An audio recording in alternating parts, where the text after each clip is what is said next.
Hello everybody. Let's dive in to creating an account on IRS.gov with the ID.me system. So once you've clicked through and you've started the process to create your account, you're going to enter your email and create a password. Make sure it's an email that you've had access to for a while and that you know how to get to very quickly.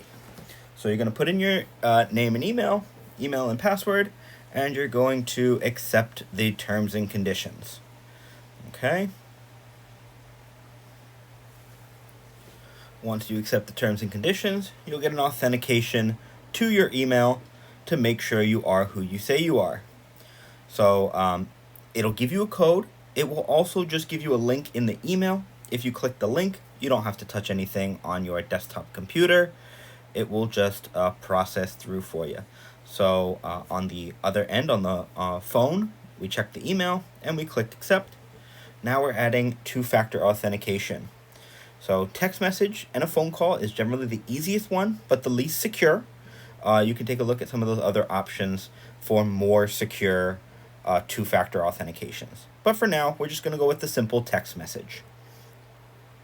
So you put in your phone number, you'll get the text message on your phone, and you'll put the 6-digit number into the computer. So far, this is pretty standard as far as setting up an account and getting two-factor authentication is going. Nothing's pretty tricky yet. So you do now have a recovery code. Now this is important. I have clipped it out because it is powerful, but you want to stop and generate that recovery code. So if you ever lose access to your phone, you can get back in. Now, there's two options to authenticate yourself. This is where it gets a little different. You have the self-service, where it is a scan of your face, or a live video chat agent. For today's video, we're going to do the self-service.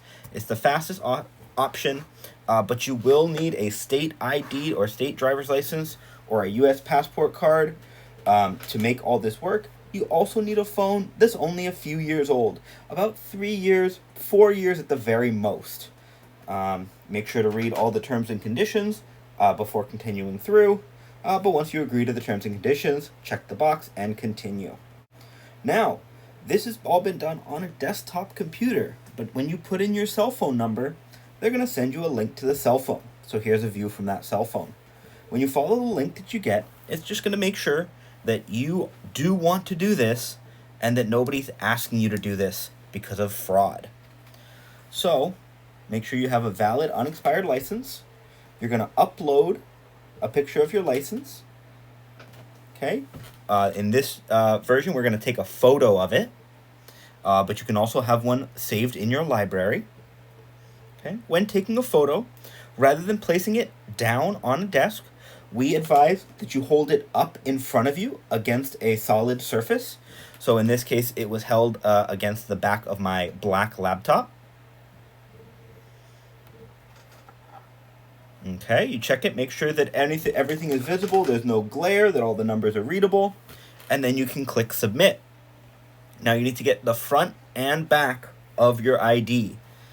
Okay, so we're going to go through the same process.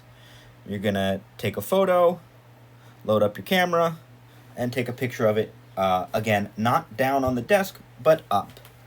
Okay, now we're going to go into the facial recognition. It's going to tell you again, make sure that there's no fraudsters involved. Nobody's calling you up and telling you to do this.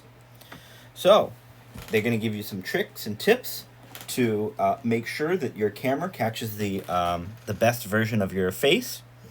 All right, and then it's going to when you click the verify now, it's going to pull up a camera and it's going to have you detect your face. But then it's going to process the video and take you back to the desktop. So now we're back on the desktop computer here, and it is processing the selfie and the two photos, and it is saying, hey, that looks good, let's continue on. So then you're going to punch in your social security number, and just with your social security number, it's going to pre-populate a bunch of your information. Okay, so it's going to check first name, middle name, last name, birth date, address, phone number. If all that information is correct, you check the box and click yes.